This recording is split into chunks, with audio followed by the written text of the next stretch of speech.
Good day guys, welcome ulit sa channel natin. Kung mahilig kayo sa sasakyan, sa travel, or anything car or non-car related, please consider subscribing and i-check na rin po yung so guys, may nag-request kasi sa akin neto noon, nakalimutan ko pong i-upload. So today, papakita ko sa inyo yung linya kung saan nyo pwedeng ipadaan yung power cable at yung wiring harness po nung backup camera just in case meron po.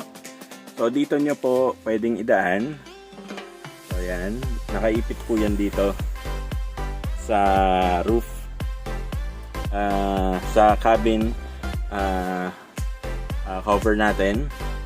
And then carefully po dito nyo po idaan sa pinaka gilid. So ayan po siya. Ayan.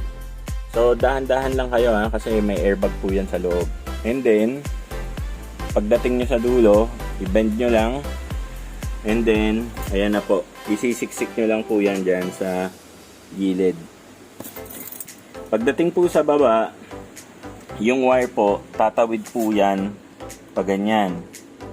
So, ginawa ko, yung wire po, nasa ilalim po nung mismong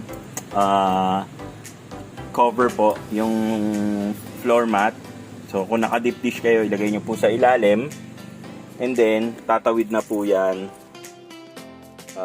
papunta po dito. So, ayan po yung wire. Ayan na po. So, sa ilalim guys kasi pag inibabaw nyo yan, baka pumulupot yan sa accelerator pedal, which is very, very dangerous po. So, ganun lang po. Ganun lang po kadali. Tapos yung reverse camera, kung yung reverse camera nyo kailangan pong i-wire sa likod, dito nyo lang po padadaanin sa step seal. Papunta po sa likod. Guys, thank you so much for watching. Sana meron po kayong natutunan. Kung meron, bigyan nyo naman po ng thumbs up ang ating video. For parts and accessories needs, link po ng Shopee store natin nasa description section po. Again, Mark nga pala ulit. Maraming salamat po sa pagsama sa ating video today. Sana magkita-kita tayo sa susunod na video at sana po magkita-kita po tayo sa ating daily live stream.